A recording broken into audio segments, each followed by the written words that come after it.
Working out, is workout a good stress or a bad stress? Raise your hand if you think it's a good stress. Right? Great. Now, can working out be a bad stress? Raise your hand if you think working out's a bad stress. Yeah, absolutely. Working out could be a good or a bad stress. It depends on how you recover, right?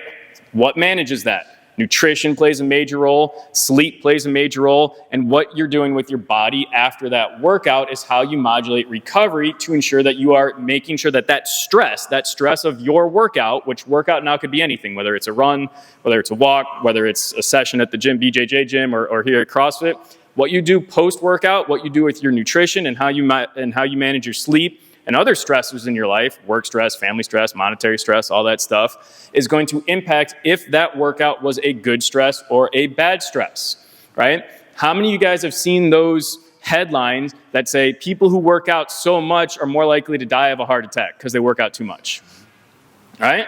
Is there truth in those statements? First of all, the study that got all the headlines, that was like 4 or 5 years ago, was a very poorly done study. A lot of studies these days are very poorly done, unfortunately, so it is really tough to say, oh, there's research backing that statement, must be correct. No, research is taking a pretty turn for the worse, so that's a whole other sidebar to go down. But don't believe stuff just because there's a study. But a lot of what that study and the similar ones before it talk about is this inverted U curve, where it is if you don't work out, you have a high risk of disease. If you work out just enough, you have a low risk of disease. And if you work out too much, you have a higher risk of disease or death again, right? That's what that study was. It was looking at all-cause morbidity over 20 years based on workouts. And people that worked out a lot were more likely to die, is what that conclusion was. Well, they didn't really factor in that most of the workouts that they did were, they looked at bikers and road runners who were more likely to get hit by a car because they were biking in the mountains. So those 2 deaths of 50-year-olds that worked out a lot because they were in car accidents on their bike was the cause of their death. Either way, that's what we said. That's why it was a bad study, yet it got headlines in BBC, Guardian, all that crap. All right, so, but that brings us back to the point, is there such thing as not working out enough? Yes. Is there such thing as working out too much? Yes, but what modulates that? What determines how much you should work out? Your ability to manage that stress and recovery, right?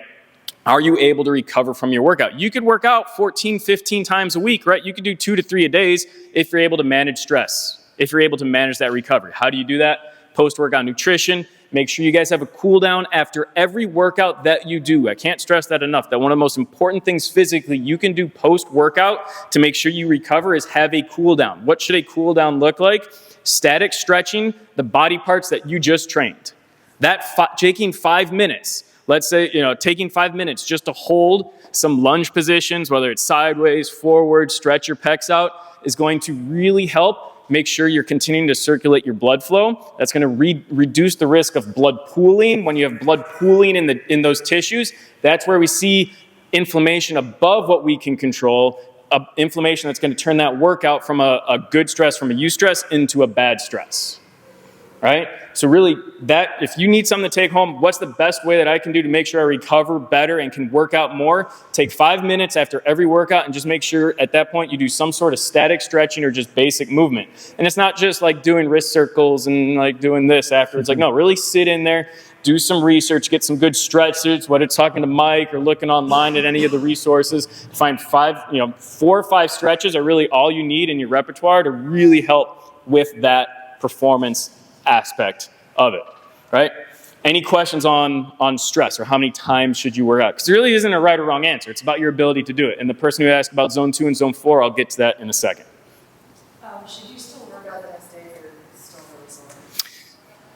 Well, I think it was Cale Sanderson said this. Does everyone know who Cale Sanderson is? Only the wrestlers.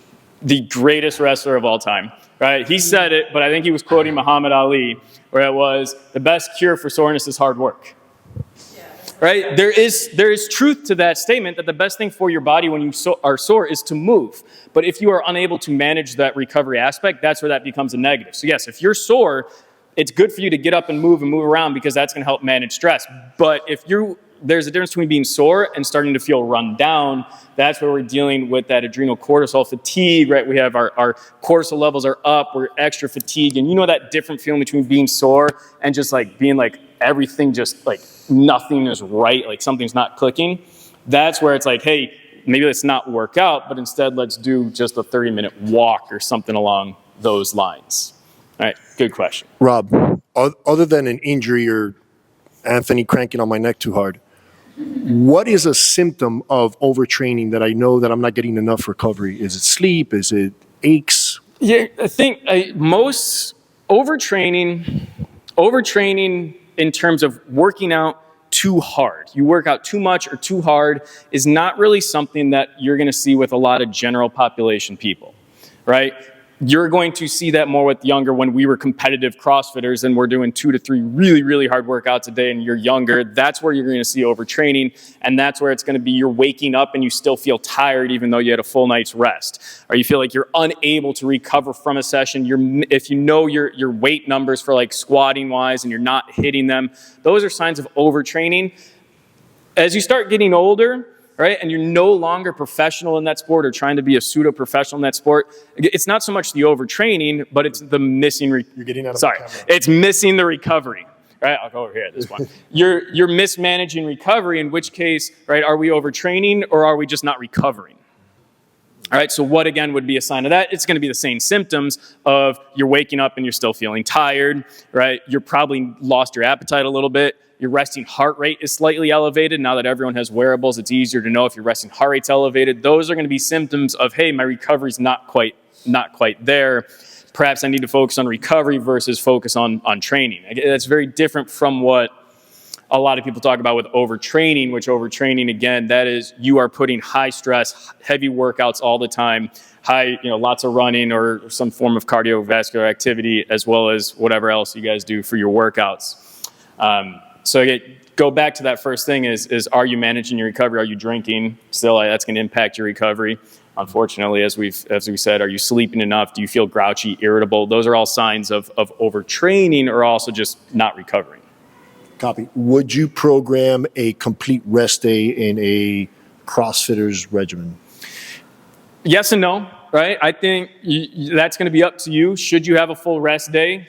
That's going to be determined by the individual. I try to be active every single day. Now, what does that mean? Monday through Friday, I work out at the office. We have an awesome gym at our office. I work out there every single Monday through Friday, try not to miss a session. Sometimes it comes up. Then what do? Saturday, Sunday? I'm as active as I can on Saturday and Sunday. Is that resting or is that just being active and moving around? Right? That's open for interpretation. Now, if you are trying to combine, whether it's competing at CrossFit or competing at BJJ, is the rest day going to be built in there for you? You know how your body is going to respond, right? You know when you're feeling good. And hey, one thing to think about is a lot of times we talk about rest days every week, right? 1 a week. Should you do 1 a week, 2 a week? Well, some people it's better to do 1 every 2 weeks. You might be better that you find that, hey, I work better with a 10-day schedule, so I don't necessarily want to do like a Monday through Friday, Saturday off, Sunday active type deal. Maybe you're better like over 10 days, you say, I'm really good when I do 4 days on, 1 day off. Don't fall into the fact that your body has to have a 7-day schedule when it comes to working out and recovering. Where would a rest day be mandatory? Again, is if you notice more often than not, there are those days where you are waking up tired. I keep coming back to the same, waking up tired, elevated resting heart rate, grouchy, irritable, unable to reach that high intensity that you know you can do in your workouts. That's telling you you're doing a little bit of what's referred to as overreaching, which is bring that back, focus on recovery, maybe have a full rest day. What do we mean by full rest day? Sit on the couch and watch Real Housewives or Game of Thrones, whatever it is? No, probably just be as active as possible without necessarily working out. Thank you. Now, there's a question on Zone 2 and Zone 4 training. Raise your hand if you're familiar with Zone 2 and Zone 4 training. All right. So, not a huge number of us. When we talk about training, there are going to be, some people, generally this comes from a cardiovascular exercise background, are going to refer to training in terms of different levels of intensity.